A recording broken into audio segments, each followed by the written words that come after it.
எந்த ஒரு திருக்கதவு வர்ணபேதமில்லாமல் அனைவருக்கும் எப்போதும் திறந்திருக்கிறதோ அதுவே துவாரகை. எந்த ஒரு சொல் சொல்லச் சொல்ல சக்தியை கொடுக்கிறதோ அந்த சொல்லே கிருஷ்ணன். ஆம், கிருஷ்ணன் ஒரு சக்தி. இப்பிரபஞ்சத்தின் தன்னிகரில்லாத சக்திதான் கிருஷ்ணன் என்னும் மந்திரச் சொல். பார்க்கும் இடமெங்கும் ஒரு நீக்கமரம் நிறைந்திருக்கும் பிரபஞ்ச சக்தி திருமேனி எடுத்த ரூபம்தான் ஸ்ரீகிருஷ்ணன். மனிதன் கடவுளாக முடியும் என்று நிரூபித்தது ராமாவதாரம். மனிதன் கடவுளாக முடியும் என்று சொன்னது கிருஷ்ணாவதாரம்.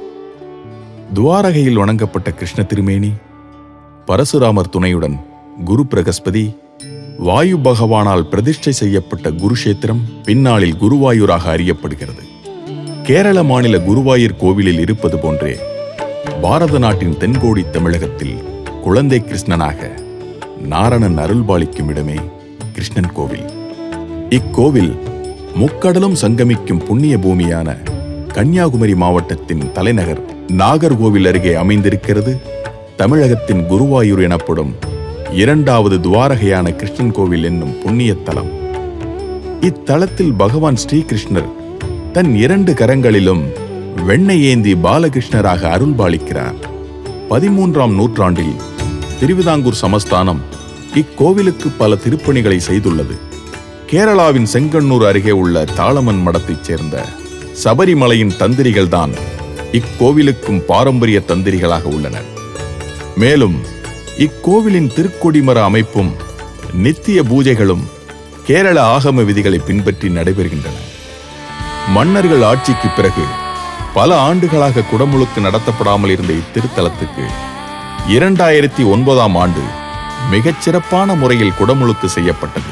தமிழக இந்து சமய அறநிலையத்துறையால் பராமரிக்கப்படும் இத்திருக்கோவிலில் ஸ்ரீகிருஷ்ணனின் பேரருளாலும் பக்த பெருமக்களின் பேராதரவுடன் கடந்த 2011ஆம் ஆண்டு முதல் கிருஷ்ண பக்த சேவா அறக்கட்டளை திருவிழாக்கள், அன்றாட பூஜை புனஸ்கார வைபவங்களை முன்னின்று நடத்தி வருகிறது.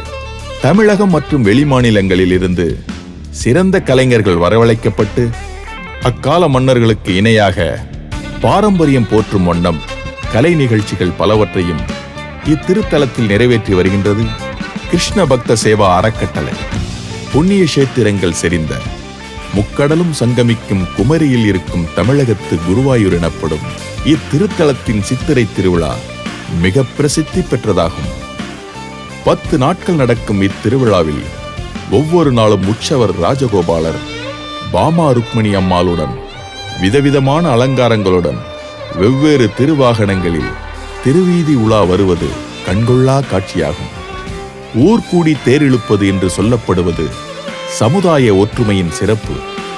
எங்கெல்லாம் தேர் திருவிழா சிறப்பாக நடைபெற்று வருகிறதோ அங்கெல்லாம் சமுதாய சமதர்மம் சிறப்பாக பேணி காக்கப்படுகிறது என்று பொருள். சித்திரை திருவிழாவின் 9ஆம் நாள் ஊர்கூடி தேரிழுப்பது அந்த ஆண்டு முழுமைக்குமான மன நிறைவையும் மகிழ்ச்சியையும் கொடுக்கும் நிகழ்வாகும். 10ஆம் நாள் திருவிழா நிகழ்வில் ஸ்ரீபலி எனப்படும் கிருஷ்ணரின் வெள்ளித் திருமேனி பழையாற்றில் ஆராட்டு செய்விக்கப்பட்டு மேளதாளம் முழங்க யானை குதிரை பவனியுடன் பக்தர்கள் வெள்ளத்தை கடந்து தெப்பத்தில் வலம் வருவதை பார்த்தவர்கள் அந்த பார்க்கடலில் பள்ளி கொண்டிருக்கும் நாரணனை பார்த்த நிறைவை அடைவார்கள் என்பதில் ஐயமில்லை. தேரில் ஏறி கீதை சொன்ன திருமகன் தாய்கள் 2 பேருக்கு வாய்த்த ஒரு மகன். அருளினை பெற வாய்ப்பு கிடைக்கும் போதெல்லாம் வாருங்கள், இங்கு ஒரு குழந்தை சிரிப்பதை பாருங்கள். கிருஷ்ணன் அருளை பெறுங்கள். ஹரே கிருஷ்ணா, ஹரே கிருஷ்ணா, ஹரே கிருஷ்ணா.